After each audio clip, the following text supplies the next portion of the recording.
बिस्मिल्लाहिर्रहमानिर्रहीम अस्सलामु अलैकुम वरहमतुल्लाहि वबरकातुहू। नाज़रीन, आज आपको बताते हैं कि किस तरह से एक्टिवली पिछली हुकूमत ने पाकिस्तान को कर्ज़ों में जकड़ा है, स्पेशली बिजली के मंसूबों में किस तरह से हमें गर्दिशी कर्ज़ों में फंसाया गया है। हमारे पास एक गोल्डन अपॉर्चुनिटी थी। अगर ये मकरू सियासतदान अगला इलेक्शन जीतने की सियासत ना करते, अगला इलेक्शन जीतने के मंसूबे ना लगाते, तो आज पाकिस्तान में जो करंट अकाउंट डेफिसिट है वो भी काबू में होता, हमें अपनी इंपोर्ट्स भी इतनी ना घटानी पड़ती।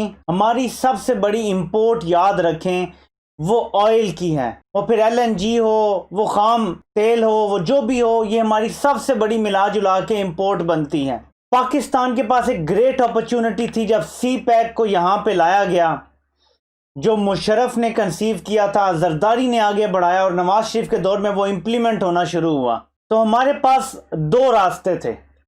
एक ये कि हम लोड शेडिंग ख़त्म करने के लिए वो मंसूबे लगाएं जो नवाज शरीफ ने लगाए और जल्दबाजी में लगाएं ताकि लोड शेडिंग ख़त्म हो जाए, 10-12 हज़ार मेगावाट बिजली बनना शुरू हो जाए और हमारी बल्ले बल्ले हो जाए और अगले इलेक्शन में हम कह सकें कि देखो जी, हमने बिजली के इतने मंसूबे बना दिए। लेकिन वो इतने पुअरली प्लान्ड मंसूबे हों कि उसके बाद हमारा गर्दिशी कर्जा बढ़ते बढ़ते 2000 अरब से ज़्यादा हो चुका है। एक और रास्ता था हमारे पास कि 2013-14 में जब ये सी पैक की बात और 14 में ये स्टार्ट हुआ सारा कुछ, हम बनाते डैम, फिर वो बादशाह डैम होता, फिर वो मोहम्मद डैम होता, फिर वो और कुछ डैम्स की मैं आगे आपको तफसीलात बताऊंगा। वो डैम्स होते जिनमें कुछ प्रोजेक्ट्स हैं जो 2012 में स्टार्ट हुए, 3 सालों में मुकम्मल होना चाहिए था। आज पीटीआई की हुकूमत उनको मुकम्मल करने जा रही है। यानी 2012 से 2018 तक, 12 के बाद पीपल्स पार्टी की हुकूमत तो चली गई, अगले साल 5 साल थे नून लीग के पास उस मंसूबे को मुकम्मल करने के लिए, जो फिजिबिलिटी के टाइम ये तय हुआ था कि ये 3 साल में मुकम्मल होगा। लेकिन पानी के मंसूबों को मुकम्मल नहीं किया गया, पानी से बिजली बनाने की तरफ तवज्जो नहीं दी गई, अपनी कौम के मुस्तकबिल के बारे में नहीं सोचा गया। तो मैं आपके सामने तमाम सबूत अभी रखूंगा कि किस तरह से ये हुकूमत अगले इलेक्शन का नहीं सोच रही, बल्कि अब पाकिस्तान के लॉन्ग टर्म फ्यूचर का सोचा जा रहा है। मैं आपके सामने ये आर्टिकल रखता हूं जिससे आपको कुछ एक्सप्लेन होगा कि मैं क्या कहने की कोशिश कर रहा हूं, फिर मैं आपको बताता हूं कि क्या बात हो रही है। 7.5 billion CPEC hydro power projects में reduce Pakistan reliance on foreign fuel by 2026। इसकी हेडलाइन से आपको पता चल जाता है कि ये जो 7.5 अरब डॉलर की हाइड्रो पावर में इन्वेस्टमेंट करवाई जा रही है, जो राइट साइड पे अब इन्वेस्टमेंट हो रही है, 2026 तक ये जाके कुछ पाकिस्तान को वो फ़ायदा होगा कि हमारी जो ये ऑयल की इंपोर्ट वगैरह वगैरह है, थोड़ा सा इसमें हमें एक बड़ा फ़ायदा होगा और हमारी जो एनर्जी की नीड है वो ज़्यादा हाइड्रो पावर से पूरी होगी। पानी से बिजली बनाएंगे। फिर जो ये दूसरे मंसूबे होते हैं, कोयले से हो गया, दूसरा हो गया, तीसरा हो गया, इनकी मुद्दत कम होती है। फॉर एग्जांपल, जो ज़िंदगी होती है हाइड्रो पावर की वो होती है 200 साल तक। यानी डैम बन जाए तो 200 साल तक उसकी लाइफ स्पैन है, आप बिजली बना सकते हैं उससे। कंपेयर टू दैट आप देखें ज़रा कि अगर सोलर और विंड के प्रोजेक्ट लगाए जाएं तो उनकी अराउंड 25 साल शेल्फ लाइफ होती है, और अगर कोल पावर पे लगाया जाए तो उसकी तकरीबन 30 साल की लाइफ होती है। तो साबित होता है कि हमारे लिए हाइड्रो पावर ही बेस्ट ऑप्शन है, लॉन्ग टर्म भी है। वन टाइम इन्वेस्टमेंट कर देंगे तो खर्चा कम, इंपोर्ट कम और सब कुछ कम।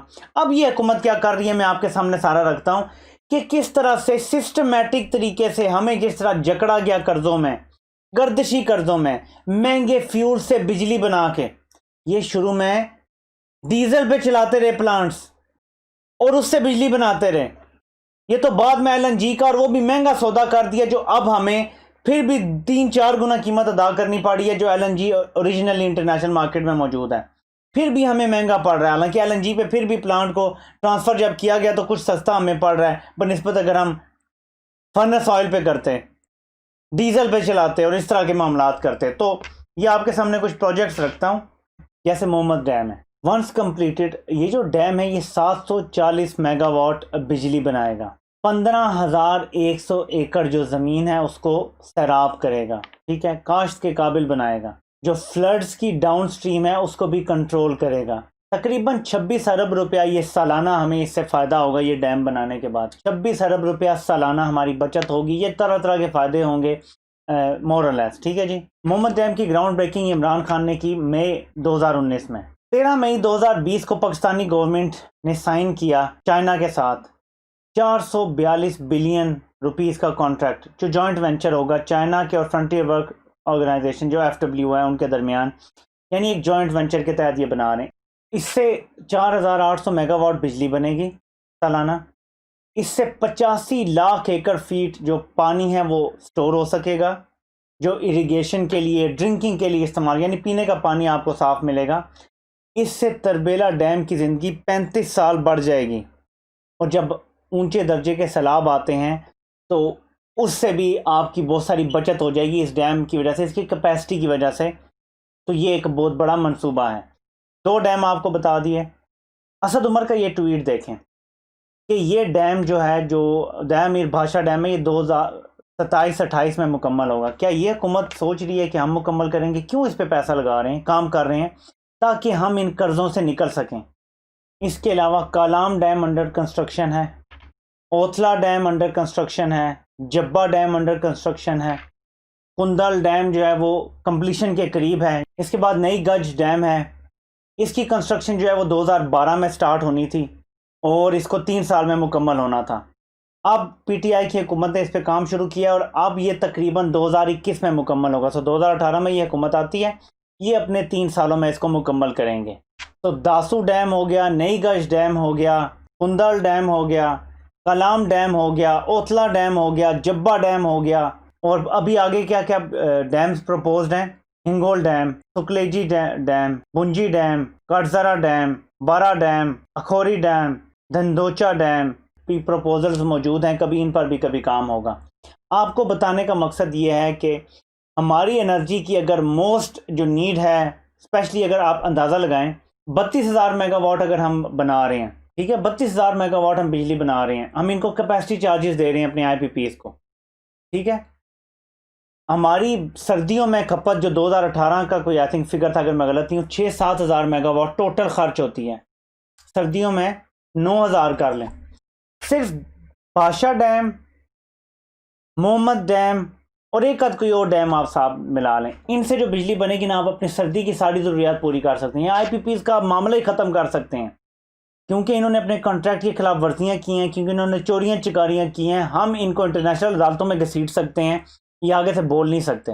ये मैं आपको इसलिए बता रहा हूँ कि ये हुकूमत चाहती है कि हम ट्रांसफ़र करें उस चीज़ पर जहाँ पे पाकिस्तान का लॉन्ग टर्म फ़ायदा हो। ये पहले नहीं किया गया, ये अब किया जा रहा है। डैम्स बनाए जा रहे हैं, उन पे पूरा फोकस किया जा रहा है, हर लिहाज से मशवरे लिए जा रहे हैं, आउट ऑफ द बॉक्स सोचा जा रहा है, ताकि मुल्क को आगे लेके जाया जा सके। ऐसा ना हो कि जिस तरह पहले कर गए हैं जी, कि इलेक्शन के लिए हमने खाली पॉलिसीज़ बनानी। इलेक्शन के लिए मैं देख रहा हूँ कि कोई पॉलिसी नहीं बन रही, सारी पॉलिसीज़ लॉन्ग टर्म बन रही हैं, जिन पे काम बहुत हद तक हो चुका होगा इस हुकूमत के एंड तक।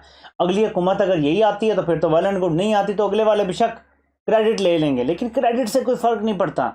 जिन्होंने मुल्क की खिदमत करनी होती है ना, वो मुल्क का सोच के आगे काम करते हैं। उम्मीद है कि मुल्क का ही सोचा जाएगा, जैसे अभी सोचा जा रहा है, और आगे भी ये चलता रहेगा और ये सारे काम पाया तकमील तक पहुँचेंगे।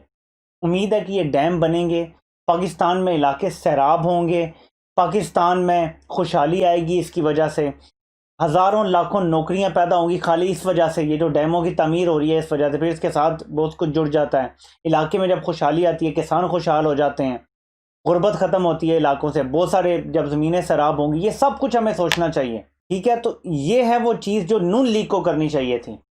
इन्हें ये सोचना चाहिए था कि CPEC कौन सा उड़ना शुरू कर देगा पहले दिन, कि लोड शेडिंग ग्रेजुअली कम हो जाए, ग्रेजुअली कम हो जाए। लोग अब बर्दाश्त तो कर रहे हैं, अभी भी करना पड़ा है, लाइन ट्रिप हो जाती है लोग, लेकिन असल चीज़ ये थी कि पाकिस्तान का लॉन्ग टर्म बेनिफिट देखना था।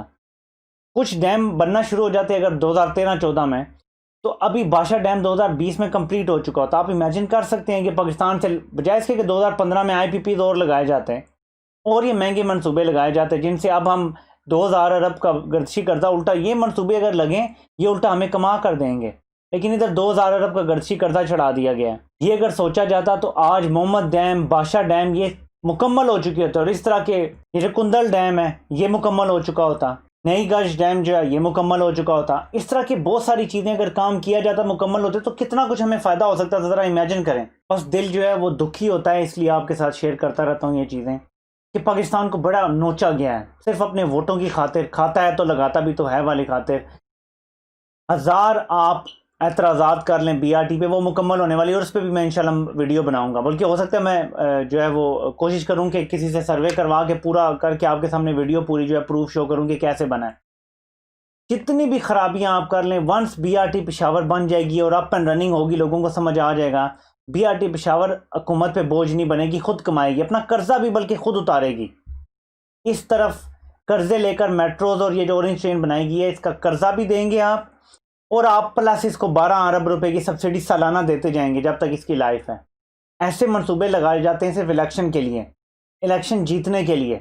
अवाम का नहीं सोचा जाता, मुल्क का नहीं सोचा जाता। तो आपको बार बार समझाता हूँ कि हमें अपने दोस्त और दुश्मन की पहचान होनी चाहिए। ये पहचान ना हुई तो समझ लें हम मैं और जानवरों में कोई फ़र्क नहीं है। बस इतनी ही आपसे बात करनी थी। अल्लाह पाक आप सबका हामी नासिर हो। आप सबके सुनने का बहुत बहुत शुक्रिया।